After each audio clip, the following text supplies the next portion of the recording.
세상에 떠도는 기묘한 괴담들. 첫 번째 이야기, 수십 년 만에 다시 방문한 하숙집. 예전에 아버지가 해주신 이야기를 적어보겠습니다. 현재 60대이신 아버지께서는 태어날 때부터 지금까지 쭉 홋카이도에서만 살아오셨습니다. 그러다 대학에 진학하면서 유일하게 홋카이도를 벗어나서 동경하던 교토에서 대학에 다니셨는데 그곳에서는 하숙 생활을 하셨다고 합니다. 아버지는 당시 그 하숙집 주인 아저씨를 많이 좋아하셨다고 했습니다. 객지 생활 중에 부모님을 제외하고 처음으로 자주 만나는 어른이었고 주인집 아저씨는 술과 이야기를 좋아하는 소탈한 사람으로 시골에서 온 젊은 아버지에게 여러 가지를 알려주셨습니다. 객지 생활에 있어서 좋은 것도 나쁜 것도 같이 말입니다. 그 덕분에 아버지의 대학 생활은 정말 즐거웠다고 하셨는데 교토에서 산 경험은 소중한 추억이 되었지. 주인집 아저씨는 내 은인이야. 라고 평소에도 입버릇처럼 아버지는 자주 말씀하셨습니다. 이후 대학을 무사히 졸업하고 다시 고향인 홋카이도로 돌아와 취직하셨지만 아버지는 평소 성격이 야무지지 못한 편이시라 직장 생활에 처음에 적응하느라 고생을 많이 하셨다고 합니다. 직장 생활을 하시면서도 편지 한 장이라도 써야지 아니면 전화라도 한 통 드려야지 생각은 했지만 매일 바쁘다 보니 아무것도 하지 않고 계속 직장 생활에 충실하셨다고 합니다. 몇 년 동안 연락 없이 지내고 나니 하숙집에서 나올 때는 자주 연락드리겠다고 했지만 전혀 연락을 하지 않으셨던 아버지는 미안하게 생각하면서도 그간 왕래가 없었기 때문에 그냥 그대로 연락을 끊어버리셨다고 합니다. 제가 이야기를 들었을 때는 아버지의 나이가 50대 중반이셨습니다. 20대에 대학을 다니다가 졸업하시고 직장 생활을 시작하실 때 이야기이니 거의 30년 이상을 하숙집을 잊고 지내신 겁니다. 직장 생활을 하시던 아버지는 회사를 창업하시고 경영을 시작하셨는데 첫 회사 창업이라 여러모로 어려움이 많기도 했고 회사 일 때문에 교토의 출장 관련으로 몇 번 방문한 적도 있다고 하셨습니다. 그럴 때마다 하숙집 생각이 났지만 너무 시간이 많이 지난 상태라 이제 와서 뭘 해야 할지도 몰랐기 때문에 그냥 방문하지 않으셨다고 하셨습니다. 그렇게 또 출장 때문에 교토에 머물던 어느 날 거래처 사정으로 오후 예정이 비어버리는 일이 생겼고 그때 아버지는 지금이라도 하숙집에 가볼까? 라는 생각이 계속해서 강하게 나셨다고 합니다. 하지만 이미 마지막으로 방문한 지 30년 이상 지난 상태였기 때문에 전화번호는 물론이고 정확한 주소도 거의 생각이 나지 않으셨다고 합니다. 그래도 지금 마음먹은 김에 마을 공기라도 마시러 가자라는 심정으로 일단 가보았다 도착해보니 역시나 옛 수도라 그런지 마을은 크게 달라진 게 없었다고 합니다. 추억에 젖어서 그나마 남은 기억에 의존의 길을 따라가 보니 대학 시절 하숙했던 건물이 아직 그곳에 남아 있었답니다. 문배에 쓰인 성도 예전과 똑같았고 아버지는 조금 망설이시다가 용기를 내어 인터폰을 누르셨다고 합니다. 그러자 인터폰은 여자가 받았는데 아버지는 수상한 사람으로 보일 것을 각오하고 길을 걸으며 생각해둔 말을 하셨다고 합니다. 저 갑자기 방문해서 죄송합니다. 사실 30년 정도 전에 이곳 A씨 댁에서 하숙을 했던 쇼타라는 사람입니다. 혹시 그때를 기억하는 분이 계시다면 잠깐이라도 좋으니 이야기를 나누고 싶습니다. 그러자 인터폰 너머 여성이 슈타씨 라며 조금 놀란 듯한 태도를 보였습니다. 그리고 문이 열렸는데 문을 열고 나온 여성은 하숙집 주인 아주머니 본인이셨습니다. 많이 나이가 드시긴 했지만 반가워하는 얼굴이셨고 마지막으로 본 지 엄청 오래됐는데 여기가까지 용케도 찾아왔네. 라며 감격한 얼굴이셨다고 합니다. 아주머니는 여전히 아버지를 여전히 기억하고 계셨습니다. 아버지는 반갑기도 하고 기쁘기도 했고 좀 더 빨리 찾아올 거리라고 생각하며 저 아저씨는 계신가요? 라고 여쭈었다고 합니다. 그러자 아주머니는 조용히 미소 지으며 아, 그 사람 말이지. 오늘 아침에 돌아가셨어. 그런데 슈타 씨가 딱 오늘 찾아왔네. 라고 대답하셨다고 합니다. 평소 지병이 있다거나 갑작스러운 사고는 아니었고 아저씨가 꽤 고령인 것도 있어 조용히 그리고 편안하게 마지막을 맞이하셨다고 했는데 아버지는 죄송한 마음에 울면서 아저씨에게 합장했고 자신의 불의를 마음 깊이 사과드린 뒤 돌아오셨습니다. 단순히 우연이라고 하기에는 30년 이상 지난 딱 하루 딱 그날에 하필 아버지는 이런 우연도 있구나라고 돌아오면서 생각했다고 합니다. 그러면서 아버지는 신세를 진 사람이 갑자기 떠오른다면 언제라도 좋으니 바로 연락해라. 아무리 시간이 지나더라도 안 된다는 선택지는 없어. 후회가 없도록 해라. 이런 말씀을 하셨습니다. 오컬트나 미신에 대해 부정적인 편인 아버지가 이런 이야기를 해주신 게 정말 의외였습니다. 현재도 아버지는 교토에 계신 하숙집 아주머니와 정기적으로 연락하고 찾아가서 만나고 계십니다. 얼마 전에는 하숙집을 아버지 회사의 도움으로 무료로 인테리어 등을 바꿔주시거나 보수해 주신 곳도 있다고 하셨습니다. 두 번째 이야기, 정신병원. 아는 선배가 간호사로 일하던 정신병원에서 있었던 일이라고 합니다. 선배팀이 담당하던 노인 여성이 한 명 있었는데 몸의 상태가 갑자기 급격하게 안 좋아지면서 사망하고 말았다고 합니다. 정신병원에 있었지만 평소에 사교적으로도 밝았고 간호사나 주변 환자들과 사이도 좋았고 충분히 정상적인 대화가 가능했던 노인이라 왜 이 정신병원에 오래 있는지 모르겠다라고 말하는 간호사가 있을 정도였다고 합니다. 정신병원에 오래 있었지만 가족이나 지인 등의 면회가 전혀 없던 사람이라 선배가 대신해서 환자의 사물을 정리하던 중 한 권의 일기장을 발견했다고 합니다. 아무 생각 없이 메모장을 넘겨보니 매일 있었던 일이나 병원식 식단, 보고 싶은 TV 프로그램에 대한 메모 등 별것 없는 일상적인 내용들이 쓰여 있었다고 합니다. 오늘은 A 간호사님과 산책을 나갔다. 변함없이 상냥한 사람이다. 내 이야기도 잘 들어줘서 마음이 편해졌다. 분수도 너무 아름다웠다. A는 선배 이름이었습니다.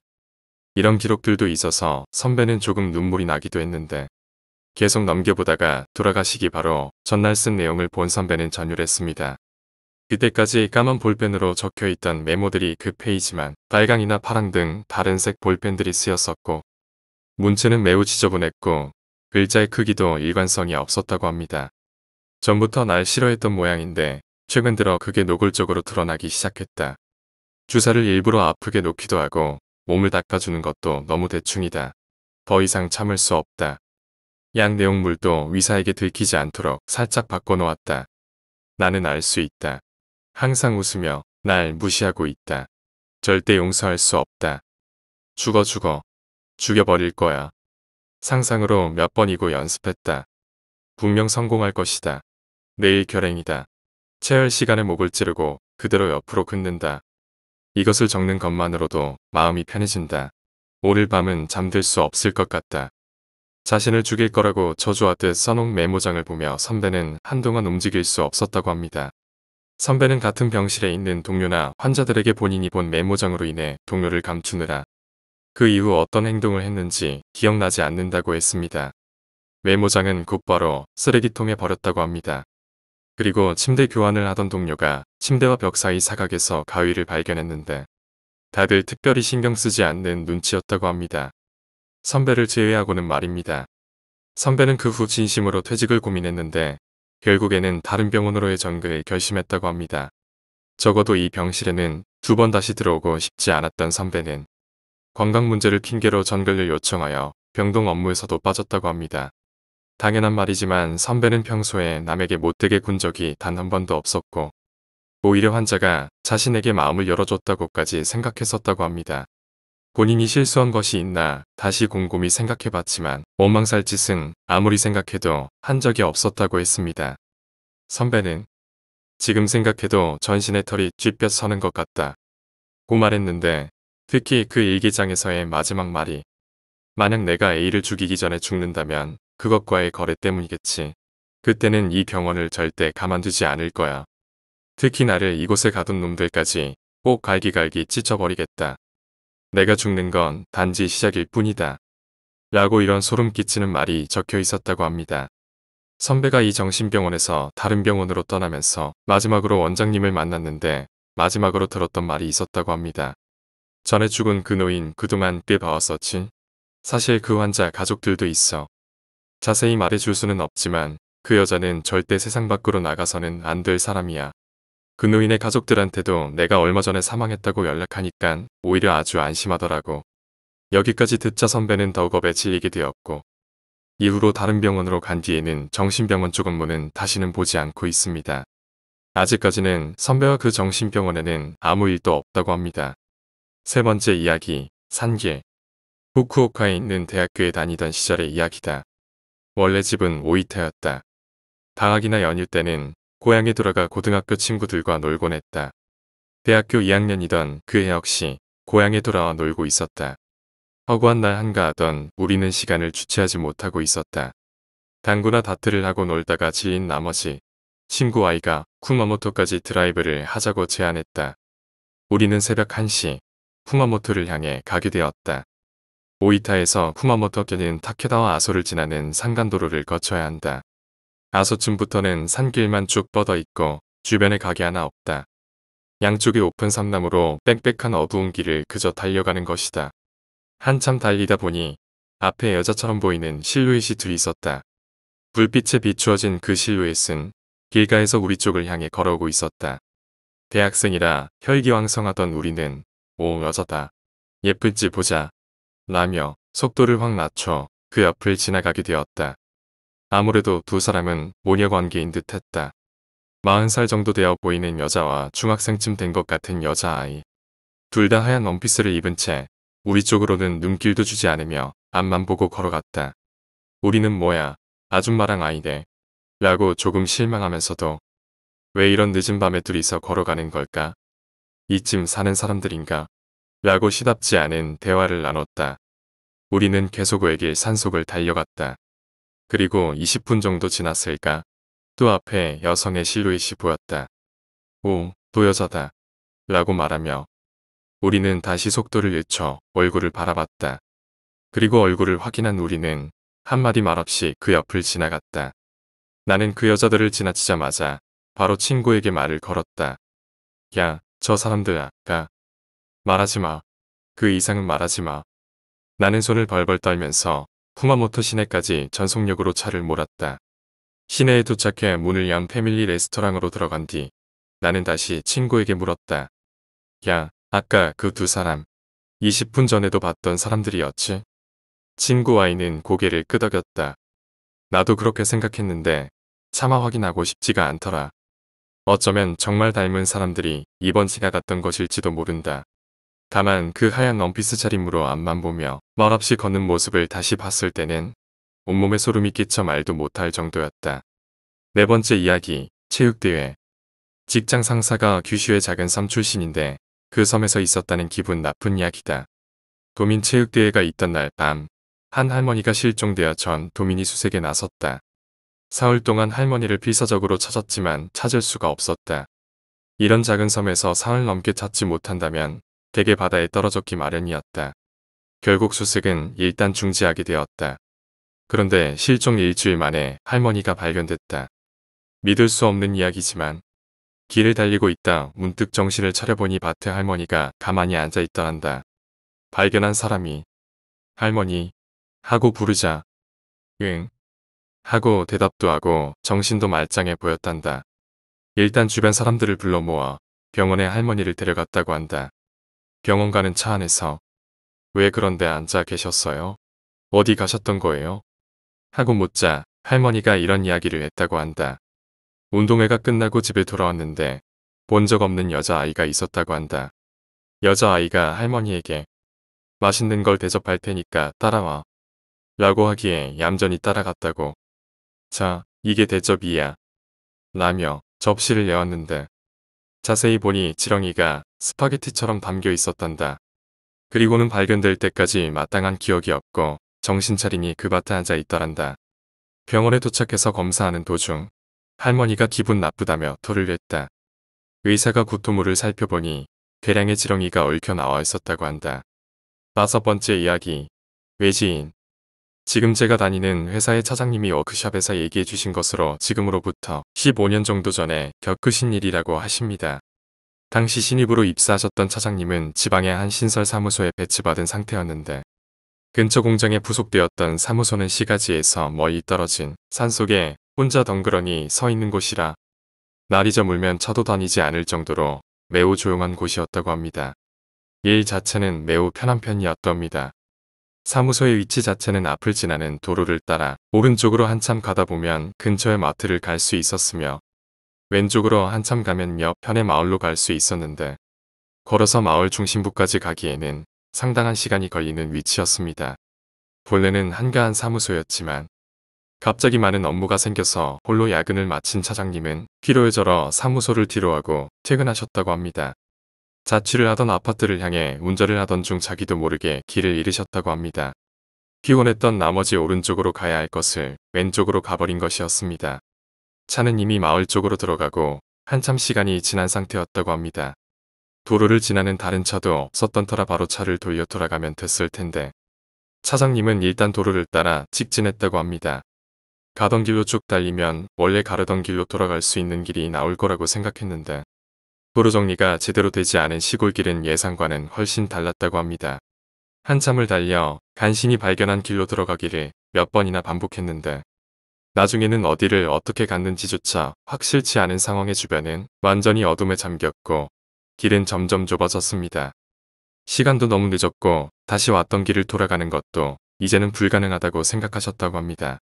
하지만 아스팔트와 흙길이 드문드문 나타나는 길에 차에 바퀴 자국이나 있는 것을 보고 아마 이 길은 근처 지역 주민들만 쓰는 길인가 보네 라고 생각한 차장님은 길을 따라가면 마을이 나올 것이라며 계속해서 앞으로 나아가셨다고 합니다. 그렇게 좀 더 나아가자 예상대로 겨우 작은 마을에 도착할 수 있었는데 군데군데 불 켜진 집도 보였다고 합니다. 방향 감각이 잘못된 게 아니라면 마을 중심부는 아닌 것 같았지만 돌아가는 길만 알 수 있다면 그것으로 충분했다고 생각하고 집 근처로 향했습니다. 차장님은 불이 켜진 집 앞에 차를 세우고 라이트를 끈 뒤 일단 담배를 필 생각으로 차에서 내린 차장님은 깜짝 놀라 그 자리에 멈추었다고 합니다. 차장님의 시선이 향한 그쪽에는 적어도 10명 이상 되는 마을 사람들이 어둠 속에 서 있었기 때문이었습니다. 마을 사람들은 모두 노인분이었고 다들 일제히 이쪽을 매서운 눈으로 노려보는 것을 보아 환영받지 못하는 입장인 게 확실했습니다. 그러다 노인 한 명이 소리치기 시작했는데 다른 마을 노인들도 이어서 소리치기 시작했다고 합니다. 뭐하러 온 거냐? 돌아가라. 외지인 놈. 도둑놈. 그건 절대 주지 않겠다. 안 줘. 돌아가. 그 지역 사투리로 말을 해서 제대로 알아듣지 못한 부분이 있긴 했지만 계속 저런 말들을 하고 있었습니다. 차장님은 오해를 풀기 위해 해명을 했지만 통하지 않았고 그저 계속 뒤로 뒷걸음질 쳤는데 등 뒤에서 느껴지는 인기척의 뒤를 돌아보니 거기에도 또한 10명 정도 되는 마을 사람이 서 있었다고 합니다. 그들 또한 험악한 얼굴로 뭔가를 외치고 있었지만 상사가 놀란 건 그것 때문이 아니었습니다. 차장님 얼굴 바로 근처까지 다가온 왜소한 노파가 염주를 든 채 아기에 가득 찬 얼굴로 노려보며 입으로 뭔가를 외고 있었기 때문입니다. 예사롭지 않은 공기에 압도된 상사는 차로 돌아가 엑셀을 밟아서 마을로부터 나가기 시작했고 마을 사람들은 쫓아내려 할 뿐 쫓아올 것처럼 보이지는 않았다고 합니다. 한참 동안 귀에 노파 목소리로 추정되는 목소리가 들렸다고 하셨습니다. 나중에 알게 된 사실에 의하면 노파가 차장님을 향해 계속 외우던 그 소리는 아마도 자신을 향한 연불소리와 더불어 뭔가를 반복해서 말하는 소리였다고 합니다. 결국 마을을 빠져나와 정신없이 달리다 보니 마을 밖으로 나올 수 있었고 그 길로 이웃현에 도착했고 국도를 크게 돌아 집에 돌아갔을 땐 이미 아침이었다고 합니다. 그때 당시 차장님은 눈에 보일 정도로 몸이 나빠졌다고 합니다. 일이 불가능할 정도는 아니었으나 몸이 무거워지고 식욕을 잃어갔고 억지로 식사를 해봐도 사흘 만에 체중이 5kg나 줄었다고 합니다. 일주일 정도 지났을 시점에는 안색도 크게 바뀌어서 동료들도 진심으로 걱정하기 시작했고 종합병원을 찾아가 정밀검사를 받았지만 몸 어디에도 이상은 없었다고 합니다. 그 마을에서 겪은 일로 큰 충격을 받았을 뿐이라고 생각한 차장님은 의지가 없는 자신을 좀 더 분발하자고 몰아붙여봤지만 전혀 회복되지 않았다고 합니다. 건강이 좋지 않아서 잠시 휴가를 내고 쉬던 어느 날 면사무소에 있던 기업 인사 담당자와 잠시 만날 일이 생겼는데 그 인사 담당자는 차장님과 비슷한 또래여서 평소부터 사이가 좋았다고 합니다. 예전에 함께 술을 마신 적이 있었는데 나는 원래 영감이 있다. 라는 말을 들은 적이 있었지만 그런 이야기를 잘 믿지 않는 차장님은 그 이야기를 장난스레 받아쳤었다고 합니다. 용건을 거의 맞췄을 즈음 그가 입을 열었는데 차장님에게 어차피 믿지는 않겠지만 내 건강에 관한 일이니 진지하게 들어줬으면 해. 고 말을 시작했고 그의 말에 따르면 당시 차장님의 건강은 단순한 병이 아니라 저주에 씌었기 때문이며 물제를 받을 것을 추천한다고 해서 본인이 잘 아는 저를 소개해 준다는 것이었습니다. 처음에 차장님은 그의 말을 완전히 믿지는 않았지만 지푸라기라도 잡는 심정으로 그가 소개해준 저를 향했고 절의 주지스님은 태연하게 차장님을 맞아주었고 정성스레 불제를 해주었다고 합니다. 불제를 마치고 하루는 절에서 머물러야 된다고 해서 그곳에서 잤다고 합니다. 그리고 다음날 거짓말처럼 컨디션이 좋아진 차장님은 여전히 저주에 대해 반신반의한 채로 그 마을에서 겪은 일을 주지스님에게 이야기하셨습니다. 주지스님은 차장님이 얘기를 쭉 들은 뒤에 그 마을이 자기네 토착 풍습을 완고하게 지키는 곳임을 알려주었다고 합니다. 그 풍습이라는 것은 아주 먼 옛날 숙소를 내준 외지인에게 아이를 유괴당한 일이 있었는데 이 일을 계기로 생긴 마을만의 자기 방위책으로 어떤 일이 있어도 외지인은 결고받지 않는다라고 합니다. 그 풍습은 나날이 발전하여 조져낸 외지인이 다시는 마을에 오지 못하도록 마을의 무녀로 하여금 어떤 신에게 기도해 외지인을 저주하여 죽이기에 이르렀다고 합니다. 다만 이 경우 신에게 대가를 지불해야 한다고 하는데 그게 무엇인지는 주지스님도 모른다고 하셨는데 저주를 행한 사람도 마지막은 결코 좋지 않을 것이라고 말했다고 합니다. 차장님은 그날 밤 본 노파와 그 목소리가 떠올랐지만 그래도 저주 같은 걸 믿고 싶지는 않았다고 합니다. 하지만 그 마을에서 본 것은 남자고 여자고 전부 노인이었던 것 같은데 왜 젊은 사람이 나타나지 않은 것일까? 애당초 아무리 시골이라고는 해도 요즘 같은 시대에 그런 풍습에 사로잡힌 채 살아간다는 사실은 도무지 믿기 어렵다고 생각한 차장님은 쥐지스님에게 물었다고 합니다. 쥐지는 그 말을 듣고 상사가 아직 모든 것을 이해하지 못했음을 알고 살짝 미소 지으며 대답해 주었다고 합니다. 그 마을은 일본 전국에서도 꽤 빠르게 고령화를 맞은 곳이며 남은 노인들은 주위와의 교류를 완강히 거절하며 있지도 않은 갓난 아이를 지킨다는 명분으로 외지인을 쫓아내고 있다는 것이었습니다. 그러던 끝에 마을은 서류상으로는 폐촌이 된 지 30년 이상이 지났다는 얘기였고 마을의 남은 노인들은 외부와 교류를 끊은 채 그들끼리 살아가고 있다고 했습니다. 차장님은 이야기를 듣고 전신에 일어난 오한을 지금도 잊지 못한다고 말하셨습니다. 그날 이후 차장님은 눈에 보이지 않는 세계의 존재를 어느 정도 믿게 되셨다고 합니다. 그래서 지금도 매주 주말마다 근처 절을 방문하신다고 합니다. 부일담으로는 이 일이 있은 후에 면사무소에서 합동상담회 비슷한 행사를 마치고 차장님은 면사무소 담당자의 차를 타고 다시 그 마을을 방문한 적이 있었다고 합니다. 어둡지 않은 낮 시간대에 그 지역에 쭉 살았던 면사무소 담당자는 대단히 싫어하는 눈치였지만 이 지역의 사업 관련해서 투자하기로 했던 투자자들은 이 얘기를 행사에서 듣고 오히려 꽤 기대하는 눈치였다고 합니다. 그날 밤 갔던 길과는 아마도 반대쪽 방향으로 마을에 도착하게 되었는데 낮에 도착해서 보니 마을은 금방이라도 무너질 듯한 폐가뿐이어서 저번과 같은 곳이라고 믿을 수 없을 정도였다고 합니다. 하지만 투자자들과 함께 마을 안쪽까지 걸으며 돌아본 풍경은 그날 밤 봤던 마을임에 틀림없었습니다. 투자자들 역시 폐가를 구경하더니 어느 정도 만족하는 눈치였다고 합니다. 이때 면사무소 담당자는 폐가 건물 안쪽에서 이쪽을 지켜보는 마을 사람 몇 명이 보인다며 끝까지 차에서 홀로 내리려 하지 않았고 합니다. 만일에 대비하여 투자자들과 함께 셋이서 그 절에 불제를 받으러 가니 전에는 그렇게 상냥했던 주지스님이 이번에는 불같이 화를 내며 하는 말이 그렇게 죽고 싶으면 정상적인 방법으로 죽으라. 이 말을 마지막으로 했다고 합니다.